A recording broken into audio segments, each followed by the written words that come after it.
इगतपुरी तालुक्यातील शिरसाठे परिसरातील अनेक विद्यार्थी आर्थिक परिस्थितीमुळे थंडीच्या दिवसांत उबदार कपड्यांशिवाय शाळेत जात आहे. सामाजिक बांधिलकी जपत नमस्ते नाशिक फाउंडेशन नाशिक दरवर्षीप्रमाणे यंदाही स्वेटर आणि शैक्षणिक साहित्य वितरण उपक्रम राबवण्यात आलाय.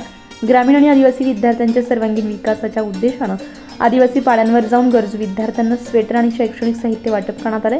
स्वेटर वितरणासोबतच रस्ते सुरक्षा आणि पर्यावरण संवर्धन या विषयावर चित्रकला स्पर्धाही घेण्यात आली आहे. विजेत्या विद्यार्थ्यांना प्रमाणपत्रे आणि बक्षीस देऊन गौरवण्यात आले. विद्यार्थ्यांनी गीत, नृत्य अशा सांस्कृतिक कार्यक्रमातून आपल्या कलागुणांचं प्रदर्शन केलंय. कार्यक्रमाचे अध्यक्ष मान्य श्री गणेश रणदिवे, विभागीय वन अधिकारी सामाजिक वनीकरण नाशिक यांनी पर्यावरण संवर्धन, पर्यावरणाचं महत्त्व, वन्य प्राण्यांचं जीवन, वन्य प्राण्यांच्या सवयी, प्राणी आपल्यावर हल्ला करतात त्यावेळी हल्ल्यापासून आपण कसा बचाव करावा यावर विद्यार्थ्यांना उपयुक्त मार्गदर्शन केलंय.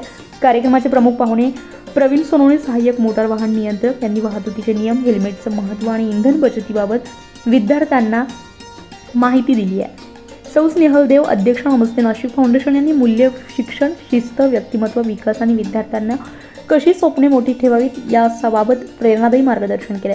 स्नेहलदेव यांच्या पुढाकारातून हा उपक्रम यशस्वीरित्या पार पडलाय.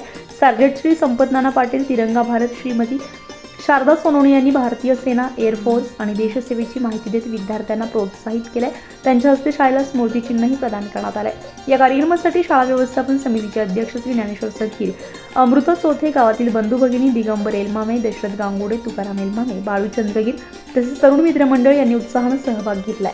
मुख्याध्यापक श्री गणेश पवार, कुणाल चव्हाण, श्रीमती दीप्ती छत्रे, रामदास शिंदे यांनी कार्यक्रम यशस्वी करण्यासाठी परिश्रम घेतले. सूत्रसंचालन आणि आभार प्रदर्शन श्री मधुकर धनगर यांनी केले.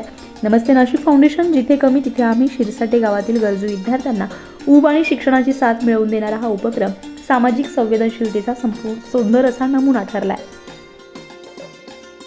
आपल्याकडून आम्हा सर्व विद्यार्थ्यांना खूप छान मदत मिळाली. आम्ही तुमचे हे मोलाचे कार्य कधीच विसरणार नाही. तुम्हा सर्वांचे खूप खूप धन्यवाद. आणि माझ्या बालमित्रांना आज या ठिकाणी नमस्ते फाउंडेशन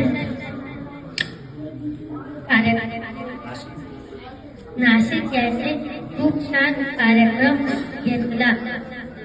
आम्ही सर्व बालक थंडीत कुडकुडतो याची जाणीव ठेवून आपण एक महत्वाची सामाजिक जबाबदारी पार पाडली. आपल्या सर्वांचे खूप खूप आभार मानते. मोठे झाल्यावर आम्हीही अशा सामाजिक कार्यात नक्कीच सहभागी होऊ असा आपणास विश्वास देते व थांबते. थँक्यू.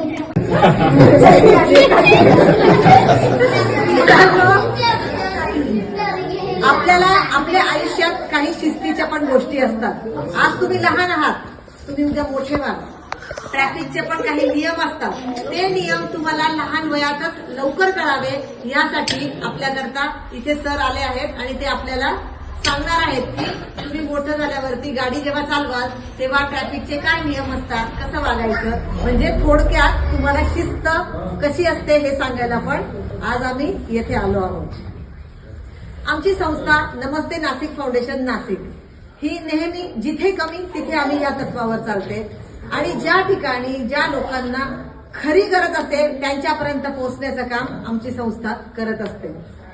आज बऱ्याच महिन्यापूर्वी आमच्याकडे तुमच्या शाळेतल्या मुलांकरता एन्क्वायरी आली होती की आमच्या मुलांसाठी काही करता आलं तर करा म्हणून.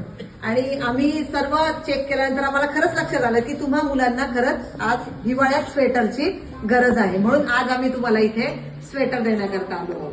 बरोबर.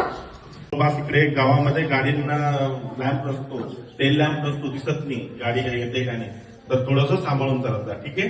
हे छोटे छोटे नियम आहेत, मी गावकऱ्यांसाठी सांगेन. तुम्ही सुद्धा रस्त्याचे नियम पाळा. आपल्या गावामध्ये हेल्मेट वापरायला लावा.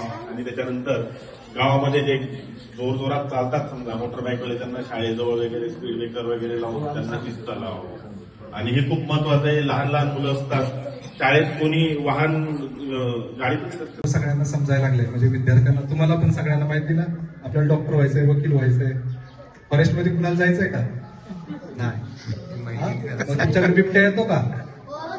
मग कोण पकडणार? तुम्ही जर नाही म्हणला फॉरेस्टमध्ये जायचं, हा तुम्ही फॉरेस्ट पण म्हणलं पाहिजे, मला वन अधिकारी म्हणलं पाहिजे. असं मी फॉरेस्टमध्ये यायच्या आधी जसं साहेबांनी सांगितलं की एअरफोर्स मध्ये होते, तसे मी पण वेगवेगळ्या नोकऱ्या केल्या. तसं सीआयडी नाव ऐकलं तुम्ही? व्हायचंय तुम्हाला SID असं हे करून मी फॉरेस्टमध्ये आलो. शेवटी आपली आवड ओळखायची. एखाद्याला ड्रॉइंगची आवड असेल तर ड्रॉइंग त्याच्यात प्रावीण्य करायचं. कशाची ज्याच्यात तुम्हाला आवड आहे त्यात तुम्ही पुढे जायचं. आणि सगळ्यात महत्वाचं जसं साहेबांनी सांगितलं ट्रॅफिक रूल्स, तसं आता आपल्याकडे काय नवीन यायला लागलाय, बिबट्या यायला लागलाय. गावागावात बिबट्यांचं तुम्हाला बातमी येत असेल की इथं बिबट्या आला, तिथे बिबट्या आला. मग आपण काय केलं पाहिजे? लहान मुलांनी एकत्र ज्यावेळेस तुमची शाळा वगैरे सुटते, एकत्र तुम्ही घरी गेला पाहिजे, एकत्र तुम्ही आला पाहिजे. जाताना आरडाओरडा करत गेला पाहिजे. ज्या ठिकाणी बिबट्या आहे त्या भागात, ज्या ठिकाणी बिबट्या